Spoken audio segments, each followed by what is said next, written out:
combat density. All hands, combat status 1. Get the mobile suits ready to launch.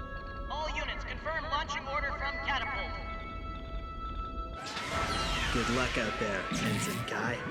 Yeah, you can count on me. Mechanics, hurry up and get out of there! Roy Booster 006 and 005 ready to launch.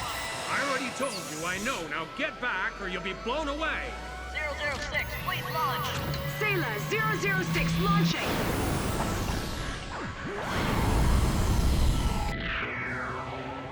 Space. Amuro, let's do it.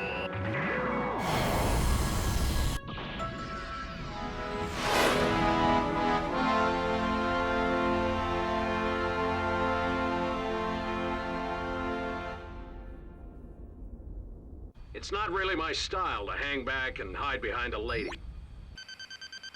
Here we go. Is that you, Slager? You're jumping the gun. They've split up in different directions. Hayato, Sailor, Lieutenant Slager. I'm going below. Ah! Kai, you're being too careless. Nice move.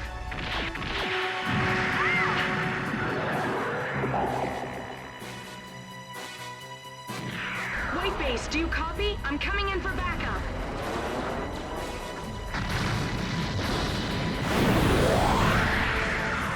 Mirai, evasive maneuvers. Yes, sir. Number 6 block was hit. Increase the anti-air missile barrage. Main weapons. Target the Musai's left wing with the mega particle cannon.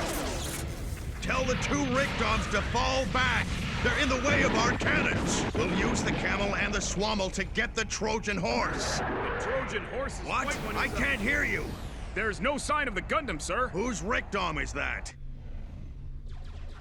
He says he hasn't seen the Gundam. That's impossible. The Gundam has to be somewhere. Where is it?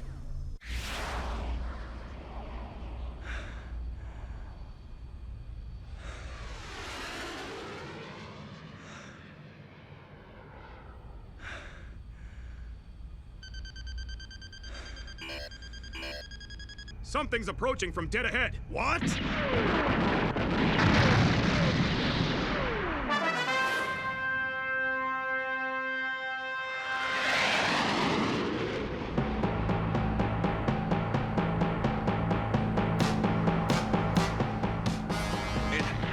the Gundam, the white one.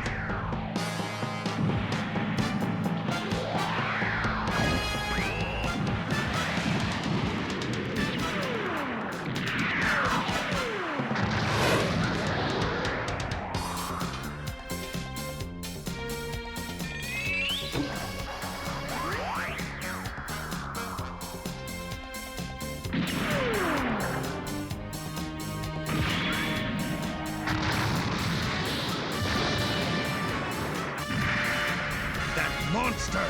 Bring that thing down no matter what!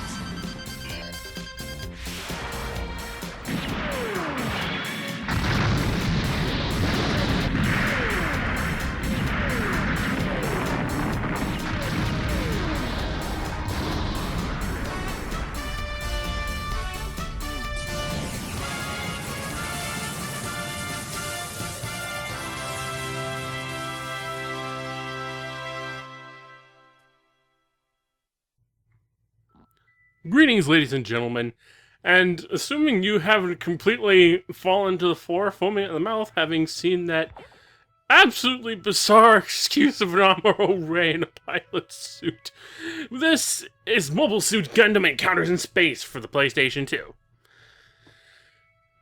And incidentally, it's pretty much our base... what am I trying to say? I'm pretty sure I said this at the end of Journey to Debro, that basically this is the makeshift sequel to said Journey to Debro game, since it basically picks up where Journey to Debro left off. At least during the white base playthrough stuff, because there's actually more than just the main story. In fact, there's quite a few main stories to go through here. But for a start, we'll go with the white base. And I would like to mention to people that, this time around we can actually... There are still, sort of, things that you can do in the course of the game while you're doing things. But instead of having to pick certain situations where you would otherwise end up with the movie events or the TV events, or something to that effect, I'm not quite sure, you can pretty much, after you've played the game the first time, you get, through the white base mission mode, you get access to being able to pick between movie and TV version. Since Journey to Jaburo ended up going down the TV version path, we'll go with that. I'm not 100% sure what all the differences are, aside from the presence of the gun tank in space and using the G fighter instead of the core booster. But, yeah. A boy and a civilian has a fateful encounter with the Federation's newest mobile suit when he finds himself in the middle of a Xeon attack. It turned on. In his first battle, Amuro defeated the Xeon mobile suits and escaped to Earth with the White Base. Through the fates of war, the Federation ship is crewed and operated by civilian youths. Char Aznable, the Red Comet, tracks the White Base as it flees space. Let's see, shall we? Let's test the reaction time of your brand new mobile suit. A battle in North America ends the life of Garma Zabi, a son of the ruling Zabi family. Later on in Asia, guerrilla warfare expert Ramba Ra leads the Xeon forces. Now I'm really impressed with you. Odessa.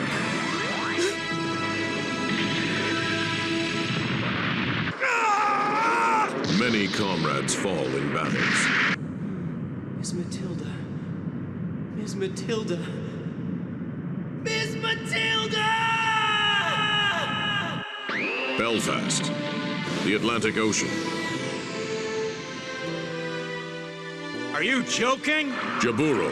As they prevail again and again against overwhelming odds, the crew of the White Base matures. Am I to understand that the White Base's only purpose is to serve as the bait when you spring the trap on the enemy, sir? Lieutenant Slager Law, I sure am glad to have been transferred here. Inevitably, they return to the battlefield of space. Right, so here we go. We picked up basically right after we took off from Jaburo, and we're now in Earth orbit. And of course, wouldn't you know, more fucking Xeons are after us right now.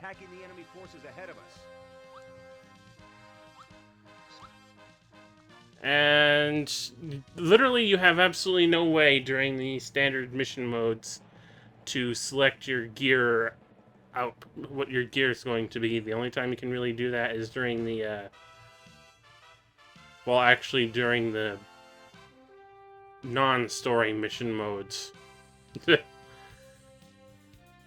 Which is very small, but anyway, this is what you have to deal with. You get the Gundam with the beam rifle. You have no other choice. So there we go. I should also mention, folks, that it has been such an ungodly long time since the last time I played this game.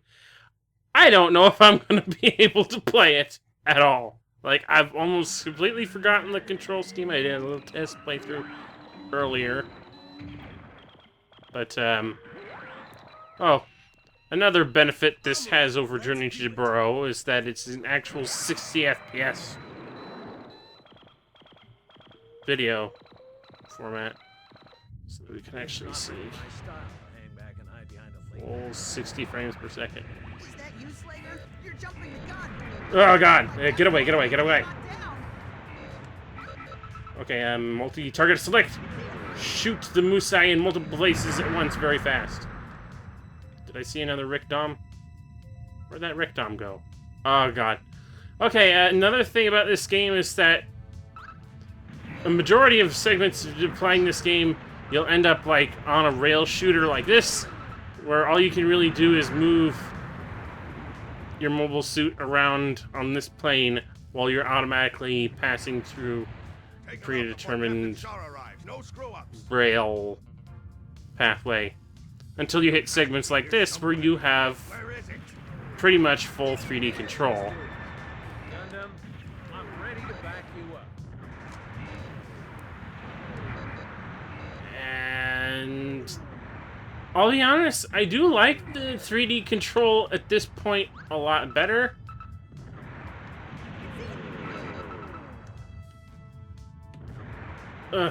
Than certain other 3D Gundam controls. You know what? I'm gonna cut into the cockpit. Or not the cockpit. The fucking fridge, because that's the way he ended up destroying the Musai in the show, I think. I repeat, I've never actually seen the full original series of Mobile Suit Gundam, but that's the one thing I remember from the Toonami promotions for the series, is that they constantly show off the scene where Amuro cut through the bridge of the Musai. On the white base instead. On one condition, I won't do it unless we're facing the enemy head on. Surprising. I thought Dren could have held out at least until I arrived. Another major problem is the stupid sound leveling on this game.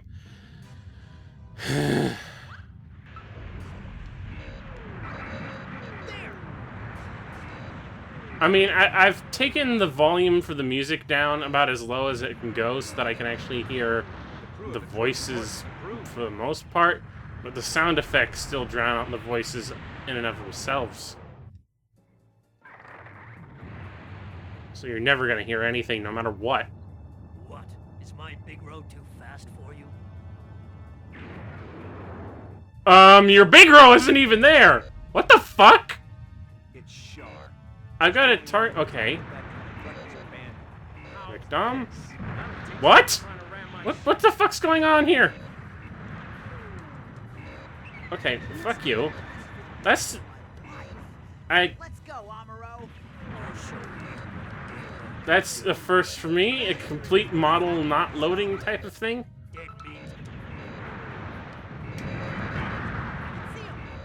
Where? Okay. This is bizarre. This is supposed to be a big row? You're not getting away with that.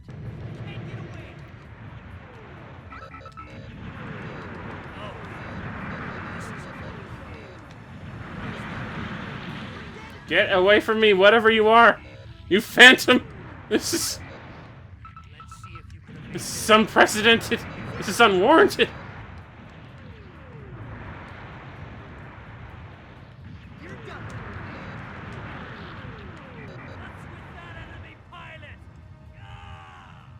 I blew him up.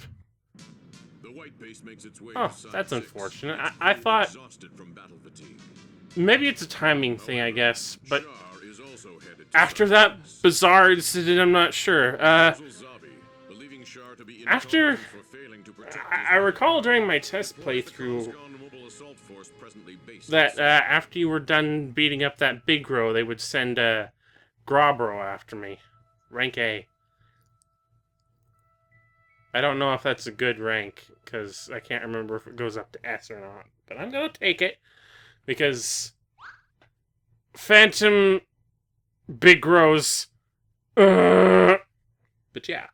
Anyway, I think that'll do for our introduction video for Mobile Suit Gundam Journey to Devasia. So, I would like to thank you everyone for watching. Remember, RCFS and out!